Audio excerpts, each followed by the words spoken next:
even though that's $15,000 more than you came with. It's this weird. It's almost like when you can see possibility and you don't hit it, you almost go lower than you were before somehow. And it's like, perfect. Okay, so you're actually pumped and ignited and motivated by the fact that you just lost based on your own standard. That's good. Most people aren't like that. Most people set a goal, fall short, and then feel terrible about it. Next Level Nation, welcome back to another very special, as always, episode of Next Level University, where we teach you how to level up your life, your love, your health, and your wealth. We hope you enjoyed our latest episode number 1,296. Own your weird today. For episode number 1,297, how do you react when you let yourself down? I used to have this story or this example that I would use with people where I said, are you the type of person who goes into the kitchen and says, yeah, you know what, I'm dieting or I'm trying not to eat certain foods, but you end up eating a cookie. And since you've already had one cookie, you say, you know what, screw it. I'm going to eat the entire sleeve. I'm going to eat the entire box, whatever it may be. Are you that type of person? Do you resonate with that where when you let yourself down, you almost just continue letting yourself down because you already feel like you have? We did Next Level Live 2023, huge success. The stress of that event is over. I'm sure we will pick up the stress of something else, but it was awesome. Shout out to all of you who came. Shout out to all of you who couldn't make it but wanted to. It was an amazing event, the best one ever. It definitely was more of an experience than anything else, and that was ultimately our goal. But we did these breakout sessions where we had people break into 3 groups. I ran one, Alan ran one, and the amazing Jesse ran one. Which group were you? I don't. Yellow, I think. I was red group. I think I was Lelo. Lelo group. We're the best group, is what I was told. So obviously, that's what you were told. By who? By who? Myself and the rest of the group. I told them to tell themselves that we're the best group. Perfect. So the best group, as we were, I had somebody in my group, and she was unreasonably kind and just talking up group coaching so much. She said, I've done group coaching. It was amazing. She said, but I had this moment where I started to feel like I let myself down because I missed a homework assignment, and then I didn't want to show up to the meeting, and then I missed another homework assignment, and I kept beating myself up. And it was almost like because I let myself down, I felt like it was just far easier to just continue letting myself down instead of stopping the momentum and then restarting it in a positive direction. So I thought this would be a good episode to talk about, because I found myself in those positions before where it's almost like, yeah, I mean, I've already had the cookie. I might as well I've already let myself down.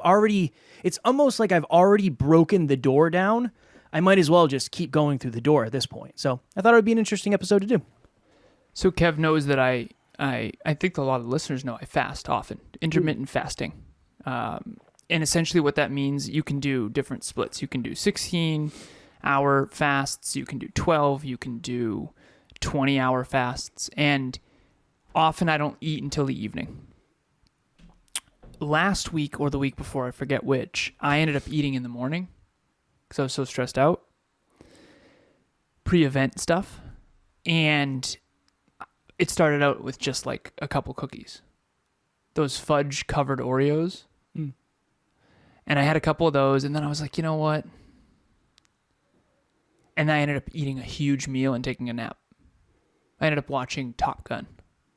I told you about that. I ended up watching Top Gun. It was a tough morning, and I just went off the rails, for lack of better phrasing. And once I remember having that moment where I had already eaten, and then I get kind of sluggish when I eat because I'm so used to fasting. I like to be fasted and focused when I'm working. Usually after I eat, it's like bedtime soon, so, that kind of thing. And I was just like, you know what? I'm taking the morning. I need the morning. And I just ended up eating a huge meal. I forget what I eat. What did I eat? What did I eat? Can't talk. I forget, but it was like a lot. It was like a lot of food. No, it's okay. You said, what did I eat? I forgot what I eat. That's why it got me. It's all good. But I remember eating a whole meal, and it was me, Tucker, and Tariel, my dog, and my cat. And we watched all of Top Gun The whole movie, the new one, which actually was really surprisingly great, which I think I talked about last week. But anyways, I know exactly what this feels like. I think that we set this bar, right? And this bar is predicated on an assumption prior to doing something, whether it's start a new fitness regimen or hire a coach or hire a personal trainer. One of the people in my life just hired a personal trainer. And it's like, if your expectations are off, we did an episode on this. Do you remember the title of that episode by chance? The top 3 reasons people fail or something like that? I think that was it, yeah. And it was number 1 is the expectations are off. Number 2 is time perspective is off. Approach. Again, I don't know. Approach is off because approach is second. Expectations are off. And then time perspective, which means you think it'll take longer or shorter than it really does. Usually it takes longer than you really hoped. This definitely has taken a lot longer on this podcasting journey than we originally thought. And so anyways, you have this expectation of I'm not going to eat today, or I'm going to do group coaching and I'm going to go all in. I'm going to do every homework assignment every single time. And then when you let yourself down, meaning you don't hit that standard, how do you react to that? Does that make you ignited and be like, you know what, I'm going to work harder tomorrow? Or do you get stuck in a shame spiral of, well, I already let myself down, I might as well keep letting myself down? And that's really what this episode is about. And this is what I wrote down: ignited by losing versus ignited by winning. I have one client who had a huge quarter.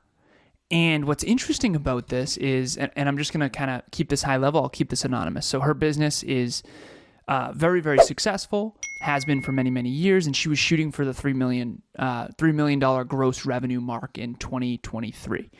And I ended up crunching the numbers with her because that's what I do in business coaching and peak performance coaching. And I said, honestly, from my perspective, I don't think that's going to happen. And sometimes as a coach, you got to tell people the hard truth. And she's like, I can do it. Watch me. And I was like, perfect. This person is ignited by challenge. I challenged her. I don't think she can do it. I genuinely don't. And I'm not trying to be mean. I just don't think based on the numbers it's going to be a thing. But I could be wrong. But it ignited her. And once I realized that, I was like, okay, good. I'm going to keep challenging her, because I basically said, that means you pretty much have to gross almost $10,000 a day on average. And that's like a lot. And you're going to have to grind. And so anyways, she's ignited by challenge. And here's the thing. She came in this quarter, crushed it. One of the best quarters she's probably ever had in her business. But it was because she was aiming way higher than that. And so when she doesn't hit her bar, it actually motivates her. She messaged me right before this episode saying, hey, we really got to set Q2 goals because I came in under the 400K I wanted for this quarter. And it's like, perfect. Okay, so you're actually pumped and ignited and motivated by the fact that you just lost based on your own standard. That's good. Most people aren't like that. Most people set a goal, fall short, and then feel terrible about it. And there's very few people that I know that are actually ignited by losing. And some people are. And they do eventually really get a lot of great results based on that. But if you're not like that, that's okay. That is okay. Some people are ignited and excited by winning. Other people are ignited and excited by losing, motivated by losing. Doesn't mean they like losing. It just means it triggers them. Kevin and I did my credit score before this, and I was like, oh my God, let's go. And we created a whole new financial game plan based on that. Like, fair? A fair credit score? That's not who I am, right? It's not congruent with my identity, so it ignited me. The point is, if you aren't ignited by that and you feel like this group coaching member, or like I did that morning after eating a couple cookies and then being like, screw it, I'm just going to eat a whole meal and nap. We've all been there. I definitely have. Even though I think most of the time I'm ignited by it, sometimes it's too much and I fall down this rabbit hole of shame and guilt and how am I going to do this, and overwhelm, and I just want to watch a movie and I want to snuggle and I want to sit in bed. And that does happen to me. And if you're on that end, how do we shift you out of that? Or more importantly, how do we set goals that are more realistic based on the expectations of, okay, I'm going to do group coaching and I'm going to give it a shot. I know I'm not going to be perfect, but I'm going to keep showing up even when I'm failing. Something like that would be a lot better than I'm going to go all in and I'm going to be perfect. Well, one of the things, the breakout sessions are really interesting because at least my approach to it was I just said, what was everybody's takeaway from that? Nothing too specific. What was everybody's takeaway from what Alan and I just talked about? And this person, they were talking about how they felt like they let themselves down. And I said, isn't it interesting that you went above and beyond anything you've ever done, and your main focus was the fact that you didn't do as much as you wanted to? I said, isn't that fascinating how you invested in yourself and you did something that was probably way out of your comfort zone, but the only thing you could really focus on was, well, I didn't do everything I said I was going to do. So interesting. So interesting. It is. And so that's kind of the takeaway from this episode is, instead of I showed up for the first session, I showed up for the second session, I did the homework assignments, I'm tracking my habits, I'm getting outside my comfort zone, I introduced myself to the group, I'm in WhatsApp, all the good. Yeah. And she just didn't focus on that. She focused on the one homework assignment she didn't do. And that becomes this is something that becomes the takeaway. That happens to me all the time, Kev. Well, for you, I don't necessarily think it becomes your identity, which is good. Right. But sometimes it ignites me, but sometimes it really hurts me too, self-worth wise as well. Interesting. I don't think I would have guessed that. I only when it's way outside, and I don't want to make this about me. I want to get back to that person and to this point. But that morning I'm telling you about where I ended up eating, and like I took the whole morning off. For me, that was like way too far outside my comfort zone. It was too much. Like, it's not just Next Level Live coming up. It's everything else on top of it. And it's almost like if I'm failing in too many areas simultaneously, failure no longer ignites me, it crushes me. But most of the time it ignites me. You know what I mean? And so what if I was overly focused on all the things I was doing wrong, just like this person, and it brought me into my anxiety zone, and then I go all the way to my comfort zone. And I think that's what happens to people. And I think it's true for me too. I just think maybe it's different in terms of the amount of failure you can tolerate. And then do you feel bad about going directly to your comfort zone? Then do you feel bad about that? Definitely. Such an interesting thing. So group coaching was definitely an experience for me. Getting to know the people was really, really cool. Everybody's kind of moving towards the same goal. And I definitely started to see the value in what Kevin and Alan were presenting to us. PPT for me was something that was really huge. I was looking for a system to help me kind of keep track of the things that I had to do every day to make sure that I was productive. I feel like I got so much value out of it, and I am so grateful that I took the leap and I decided to join. But what I will say is that I get sick of feeling sorry for myself. And then after I rest and recover, usually I'm more motivated and fulfilled the next day. But not always. You know, that resonates. I really dislike being down and out, even when it's for short periods of time. It's like, not only am I ashamed that I've not been doing a good job, but now on top of that, I'm letting the team down. Remember the day that you had to show up for me? And like I basically prepped you and some other people with the agenda, and I wasn't available? That day for me was very hard. And then luckily the next day I pulled it together, but that day was scary. Because the next day I think I had that day. It's like, hey man, I can't do this today. Which makes sense because you shouldered the weight the previous day. But again, hopefully the listeners are resonating with this cycle of I set an expectation for self that is above my competence or current capabilities. I'm doing well, let myself down. Then I get stuck in shame, which then makes me let myself down even more, which then is a downward spiral. And all the progress that you made getting outside your comfort zone can go away if you let that take over. So I guess what would you say to do?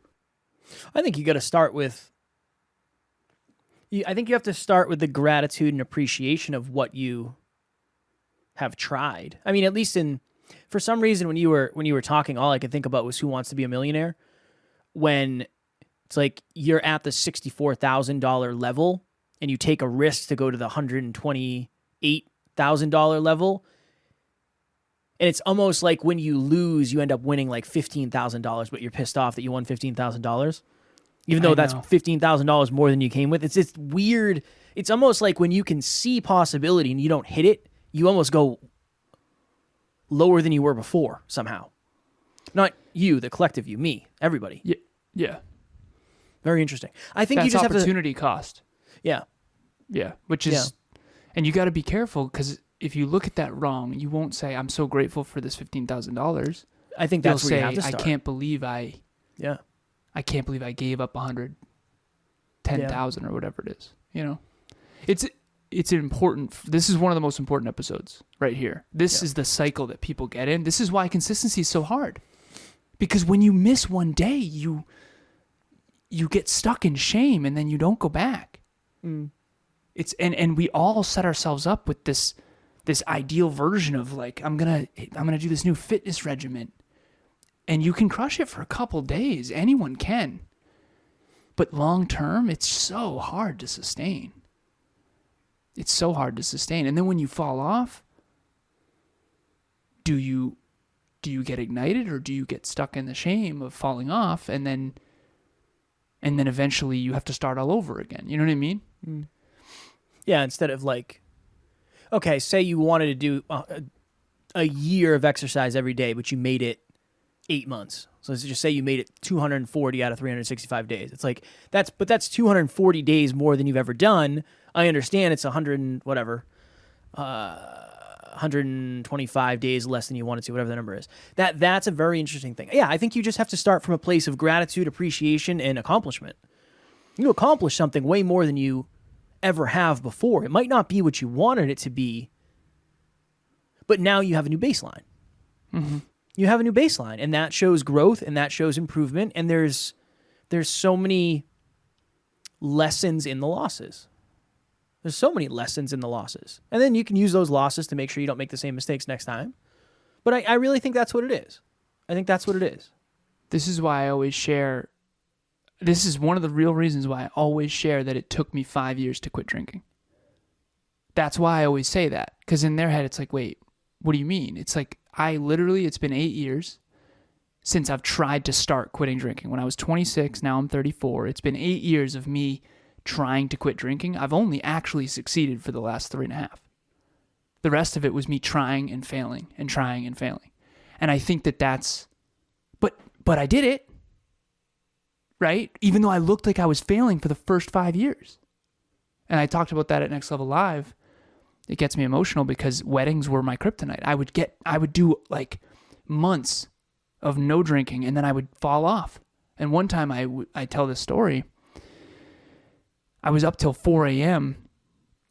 I'll never forget it because someone came in with a trash bag of beers into our hotel room. Like, it was like, we called him Beer Santa.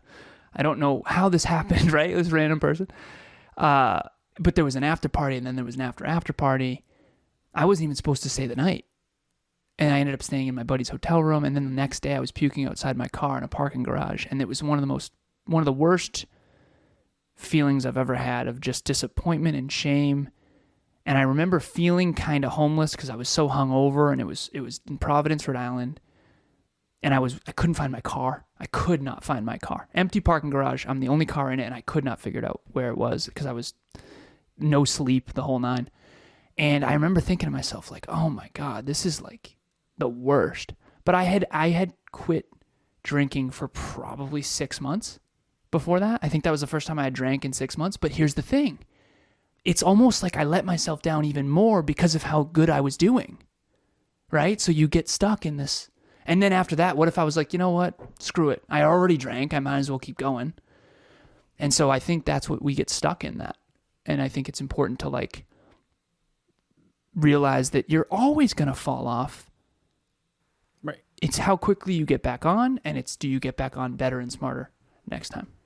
Yeah, I think that's a really good takeaway from this episode, is you're never not going to have this happen in some way, shape, or form. Perfection isn't real. Yeah, no, definitely not. I'm glad we did this.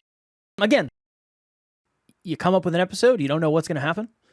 But I learned a lot about humans by talking to so many people at Next Level Live.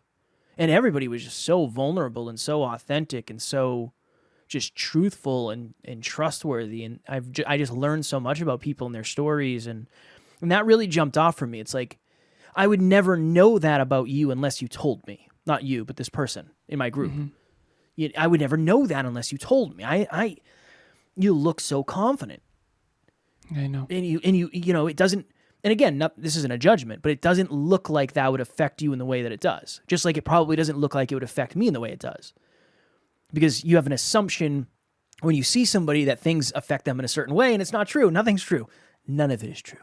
Well, you're seeing only a certain version of them. It was very cool to see how many people showed the vulnerable side of how hard their things have been for them. It wasn't a rah event. It was like let's sit down and talk about how hard this has been. Not as an excuse to not do it, but so that I can feel not alone in the growth and in setting goals that are actually going to build me up and not tear me down. And I want to thank everyone, by the way. I really, really want to thank everyone who came to Next Level Live, not just for supporting us, but just for being so willing to be vulnerable. And for those of you who couldn't join us, I wanted to commit publicly, and I know you planned on this as well, Kev, but the next Level Live, next Level Live, next squared, the next Level Live, we will find a way to do a virtual component so that the global community can be a part of it as well. I know that Amy L. had done a Next Level Nation live in Next Level Nation, so if you want to check that out, there's going to be photos coming through and all that kind of thing. But anyways, we're going to have a virtual component. We have already started looking into that, actually. I have an old friend of mine. He was actually at my very first speech. There was 3 people there. He was one of the 3 people there at Wayfair. And he apparently hosts virtual events. And then I already talked to our videographer. So there's definitely going to be a virtual component next time that you can join us. I'm very excited for that.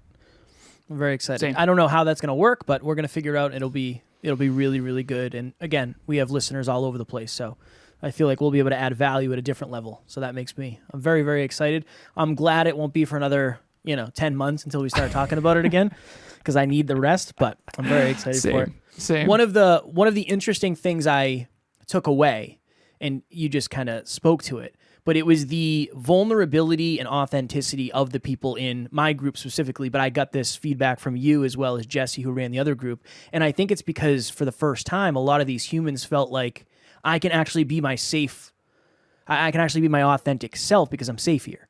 And not only am I valued for who I am, but I'm valued for my story. And I'm valued for what I've been through, and I'm valued for what I want to accomplish in the world. If you are seeking that and you weren't able to make the event, or if you did come to the event and you want to do this, please join group coaching, because I'm realizing that's really what differentiates that program. On the podcast, we do our absolute best to make you feel safe and seen and heard, but we can't see you and we can't hear you because obviously you're not here with us. In group coaching, we can. And I believe that's one of the reasons group coaching has done so well, because Alan and I are vulnerable about our own stuff, so you feel safe to do the same. So as of the 11th, we start. I think we have a few more spots open. We had some people sign up at the event. So please join us. We are super excited to meet you all if we haven't met you already. And again, if you want a safe place to be yourself, group coaching is a great place to start. And I want to say this as well. I want to make it clear to everyone that those are private recordings. So a lot of the questions we get is, well, what if I can't show up to one of them? We put them in a Google Drive folder that is private, and only the people with their email that they signed up with can actually access those recordings. And we're very, very specific and clear about that. Those are not recorded. Kevin and I are able to share things in group coaching that we don't share on this podcast. And that's okay. That's the value of group coaching, because you can be real at a different level where it is safe to do it, knowing that it's not ever going to leave the group. There's something about being on a team of like-minded people that is just so special. So as a matter of fact, I saw group 9, someone had posted in there. They're still actually talking and conversing in there, which is really cool. So join group coaching if you haven't already. Also, if you are not in Next Level Nation, you do want to see what happened at Next Level Live and all of that, and connect with other like-minded people. Next Level Nation will have a link in the show notes as well. It's a private Facebook group, and again, private, what we can promise you is that no one will bully you in there. No one will disrespect you in there. Everyone will celebrate you for your goals and for your growth and for who you are. And the only rule in Next Level Nation is you can't disrespect anyone. You have to be supportive. And if you are disrespectful or you're going to bully anyone, you will be kicked. We have blocked certain people. So you are safe in there. We hope to see you there. And yeah. Next Level Nation tomorrow for episode number 1298. We're going to cross 1,300 this week, which is awesome. The 3 possibilities we need to understand. I had a poop myself moment at Next Level Live. Not really, but kind of, where there was a situation where I was like, oh, this is going to go horribly wrong, and that's where this episode comes from. As always, we love you. We appreciate you. Grateful for each and every one of you. And at NLU, we do not have fans. We have family. We will talk to you all tomorrow. Good night and good luck, Next Level Nation.